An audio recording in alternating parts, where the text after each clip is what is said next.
It's very good. Sweet and pepper. 有点让人上瘾。 Every time I walk into a Chinese store, I always find shelves jam-packed with spicy snacks. They call them latiao, spicy strips. Invented 25 years ago, this packaged snack has taken over the whole country. For less than 5 yuan pack, you can even buy latiao on Amazon now, for 10 times the price though.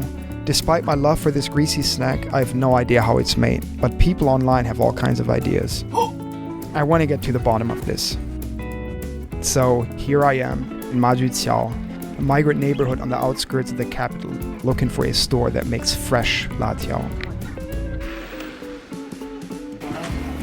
Hey, hello, 来了，新哥，This is Xinge. He and his buddy Zhangge opened this latiao shop called Chengge. Hold up, who's Chengge?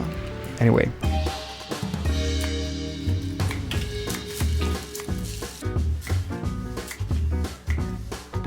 我们那边做的多了，基本都一个口味儿，一个师傅出来的。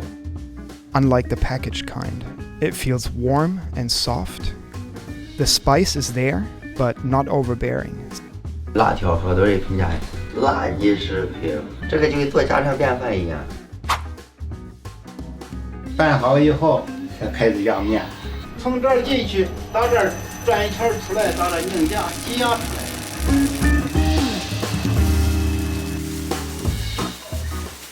和到里边一拌就行了。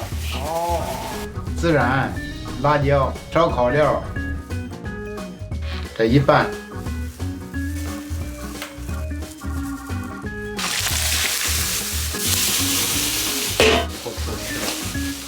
调料是河南那边买过来的。对对，这边没有，买不到。像这孜然应该这儿也有，出来味儿都不行。人家说你在这换个味儿，我说那不行。For Xinge, the right spices are crucial because the taste holds collective memories from people's childhoods. 我是00后，从小就特别喜欢吃。河北的。好，谢谢。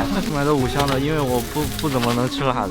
中国人小时候都吃过辣条吧？家长不让吃，就在放学回家的路上偷偷吃。我感觉童年那个时候吃那个辣条，确实比现在的都好吃。因为小时候没什么吃，吃着辣条就感觉非常好吃。